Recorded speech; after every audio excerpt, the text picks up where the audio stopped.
murah rizki. Ada ayat dan zikir, dan ayat itu ada dua-duanya di dalam surat Ali Imran, surah yang ketiga, ayat 26 dan 27, yang saya yakin banyak yang sudah hafal. A'udzu billahi minasyaitonir rajim.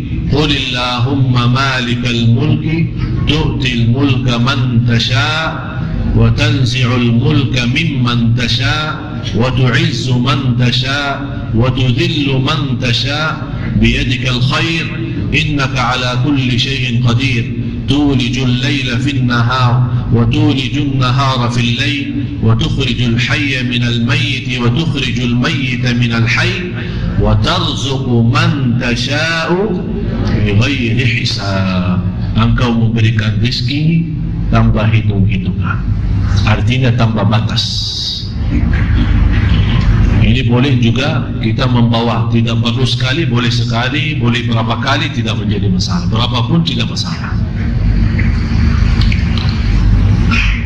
Di samping dua ayat ini, khususnya yang saya dapatkan ijazah langsung dari guru saya, guru dari gurunya, dan seterusnya, dibacakan antara azan dan iqamat salat subuh, dan lebih baik selepas salat sunnah subuh, selepas salat sunnah subuh.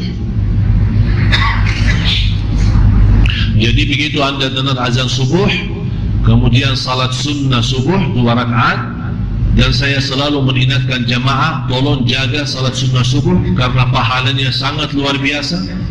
Dan Rasulullah tidak pernah tinggalkan 2 sunnah, walaupun Rasulullah sakit, tidak bisa salat berdiri atau kecapean atau apa saja, tidak pernah dia tinggalkan 2 sunnah. Sunnah witir, yang kedua sunnah subuh. Kalau di Indonesia dinamakan sunnah fajar atau salat fajar, sama aja. Sunnah subuh, salat fajar sama saja. Sesudah azan, sebelum salat subuhnya, salat 2 rakaat. Pahalanya lebih besar dari dunia dan segala isinya.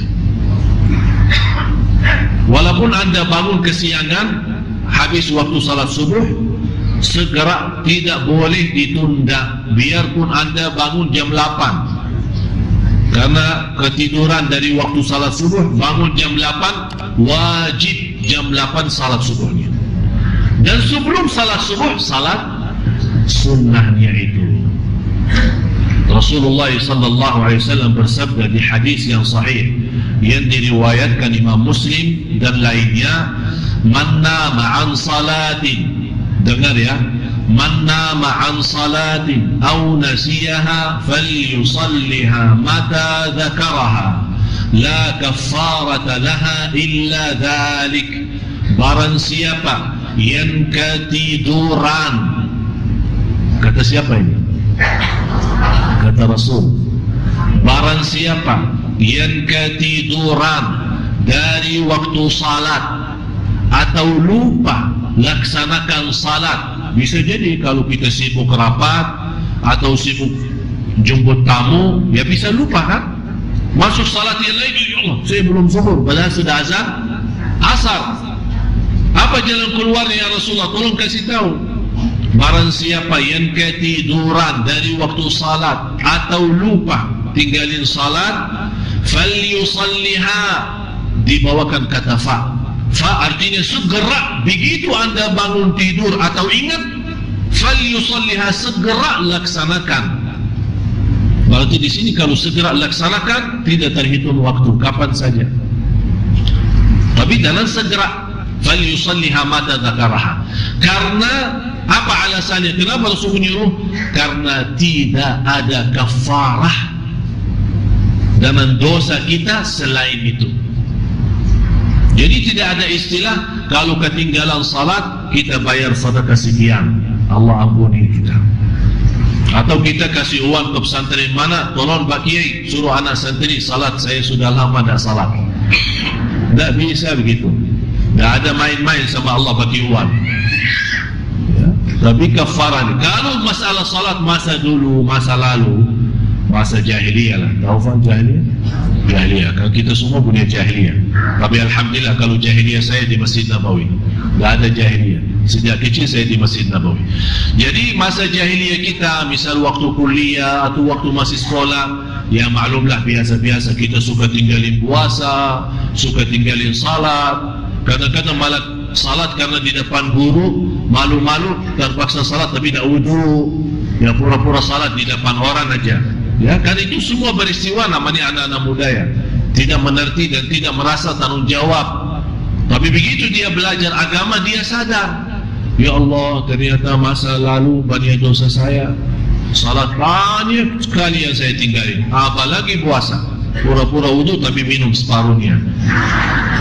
Itu kan masa-masa dulu kan.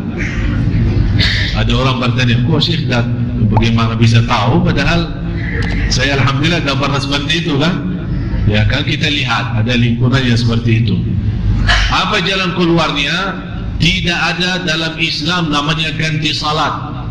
Apalagi kalau masa-masa, kecuali saat hari ini ketinggalan satu atau lupa atau ketiduran, itu sudah ada hadisnya yang sahih. Tapi kalau yang masa lalu yang sudah sekian tahun lalu, pertama kita susah menghitungkan berapa jumlahnya dan berapa kali kita tinggali atau tahun berapa. Jadi kalau disebut nawaitu usalli zuhur tahun 1400, yang mana sih maksudnya? Tapi dengan taubat, Rasulullah bersabda di hadis yang sahih, wat-taubatu tajubbu ma qablaha. Dengan taubat yang benar, Allah ampuni semua dosa lalu. Tapi bagaimana cara orang-orang yang sudah lalu supaya Allah tidak menghukumkan atau diampuni Allah Subhanahu wa taala? Begitu Anda taubat, jaga salat 5 waktu, jangan sampai bocor lagi. Kalau begitu Anda tinggalin, akan Allah hisabkan 2 kali.